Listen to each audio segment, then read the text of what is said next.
Welcome back to the Live, Build, Change Morning Mindset Edition of the podcast. I am Kerry Green. I'm a retired pastor who is now building businesses online, but right along with that, very strongly in my heart, is to encourage my brothers and sisters in Christ to live the kind of life that they've been called to live, a life of faith and confidence based in the work Jesus Christ has done for them. And so as you can see, I still have very much that pastoral heart, that desire to see God's people be everything they're called to be. I've had someone refer to me as a business pastor before, and I guess if the shoe fits, I'll wear it. You know, I do try to counsel people in their businesses, but more so on the living part. And that's what Live, Build, Change begins with, is living your faith in an authentic way. A way that is genuine and real and actually impacts your life and those around you in positive ways. We've been doing that most recently here in the Morning Mindset Edition by looking at the life of Moses. Moses is one of those famous characters from the Bible that we kind of get this larger-than-life view of. But Moses was very much a man just like you and me, or a person like you and me. I realize some who are listening are not men, you're women. But Moses was an everyday person. He had setbacks in his life. He had done wrong things. And he was in a place where we find him in Exodus chapter 4, where he's reaping the consequences of his own actions.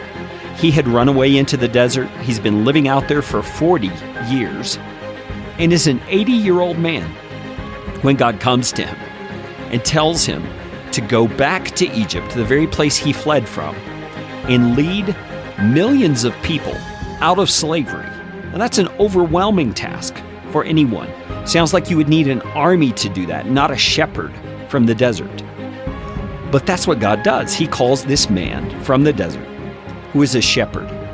He's God's chosen instrument. And Moses really doesn't want to do it. First, he asks God to tell him his name so that if the people ask, he could say who it is that has sent him.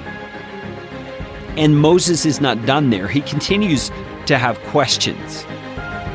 God tells him the way to go about it, tells him what to say to the people to get them on board. And he even tells them he's going to face some opposition. The Pharaoh is not going to want to let the people go.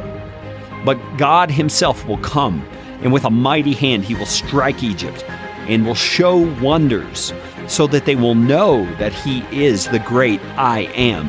If you don't know what I mean by saying that, that is God's name, the name Yahweh. It's an indication of him being ever present in all cultures, in all societies, at all times, and that everyone is accountable to him. But Moses continues on with questions.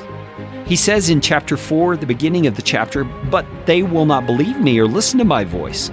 They'll say, 'The Lord did not appear to you.'" So Moses is skeptical. He doesn't think that these people will actually listen, but he's forgetting that the God of creation is the one who's telling him to do this, that God is on his side. We often forget that fact, don't we? We get wrapped up in the stress or the hurry of a moment, the crisis of a relational conflict, and we forget that the God of creation is the one who is commissioning us to live out his truth, his love, his grace, and his mercy toward other people in that circumstance. We forget. And we say to ourselves things like, "I don't have it in me to handle this. I can't take this anymore.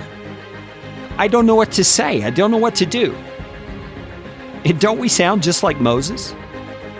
When the reality is that the God of the universe has commissioned us to go and is with us to bring his power to bear on the circumstances we face. Today, that's true for you. Go in that confidence and that strength.